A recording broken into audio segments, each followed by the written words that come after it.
Assalamualaikum warahmatullahi wabarakatuh.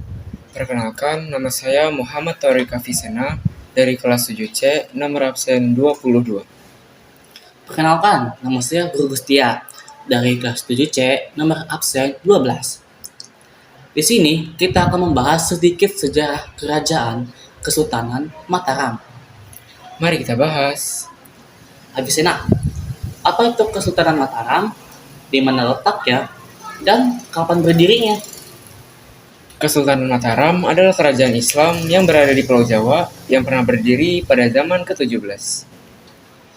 Guru, Kesultanan Mataram pada saat itu dipimpin oleh siapa? Nah, pada saat itu Kesultanan Mataram dipimpin sebuah dinasti oleh keturunan Ki Ageng Antara dan Ki Ageng Pemanahan.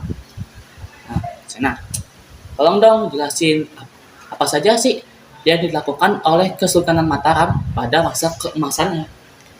Jadi gini, Kerajaan Mataram pada masa keemasannya pernah menyatukan tanah Jawa dan sekitarnya termasuk Madura. Negeri ini pernah memerangi VOC di Batavia untuk mencegah makin berkuasanya firma dagang itu.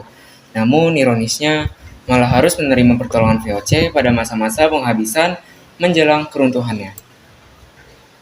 Bagaimana sih masa awalnya Kesultanan Mataram? Nah, ketika Sutawijaya naik tahta sesudah dia merebut wilayah Pajang sepeninggal Hadiwijaya dengan gelar Panembahan Senopati. Pada ketika itu wilayahnya hanya di sekitar Jawa Tengah aja. Ketika ini mewarisi wilayah Kerajaan Pajang. Pusat pemerintahan berada di Mentau. Wilayah yang terletak bersangkutan di timur otok Yogyakarta dan selatan Bandar Udara Adi Sucipto sekarang. Lokasi keraton pada masa awal terletak di Banguntapan. Berikutnya dipindah ke Kota Gede. Sesudah dia meninggal, kekuasaan diteruskan putranya Mas Jolang yang sesudah naik tahta bergelar Prabu Hanyakrawati. Pemerintahan Prabu Hanyakrawati tidak berlanjut lama karena dia wafat karena kecelakaan ketika sedang berburu di hutan Krapyak. Nah, lalu bagaimana dengan masa terpecahnya Kesultanan Mataram? Amangkurat I memindahkan lokasi keraton ke Pleret pada tahun 1647, tidak jauh dari Karta. Selain itu, ia tidak lagi memakai gelar sultan, melainkan sunan. Pemerintahan Amangkurat I kurang stabil karena jumlah ketidakpuasan dan pemberontakan. Pada masanya terjadi pemberontakan luhur yang dipimpin oleh Trunajaya dan memaksa Amangkurat bersekutu dengan VOC. Dia wafat di Tegalarum pada tahun 1677 ketika mengungsi sehingga dijuluki Sunan Tegalarum. Penggantinya Amangkurat II. Amangkurat II sangat patuh pada VOC, sehingga kalangan istana jumlah yang tidak puas dan pemberontakan terus terjadi. Kalau boleh tahu, peristiwa-peristiwa penting apa saja yang ada di sejarah Kesultanan Mataram?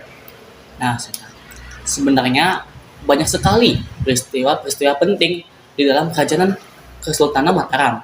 Namun, saya sebutkan beberapa saja ya. Pertama, pada tahun 1558, peristiwa Ki Ageng Pemanahan dihadiahi wilayah Mataram oleh Sultan Pajang Hadiwijaya atas tingkah lakunya baiknya mengalahkan Arya Penangsang. Kedua, pada tahun 1799, yaitu di mana peristiwa VOC telah dihentikan. Lalu yang terakhir pada tahun 1813, peristiwa perpecahan kembali melanda Mataram.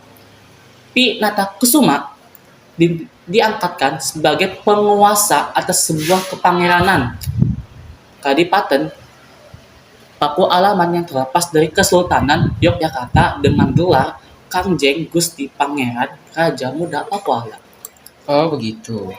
Ya, begitu Sena. Nah, cukup sekian pembahasan atau podcast singkat dari kita. Mohon maaf jika ada kesalahan atau kata yang tidak disengaja. Saya Muhammad Thoriq Afisena. Saya Guru Gustia. Undur diri.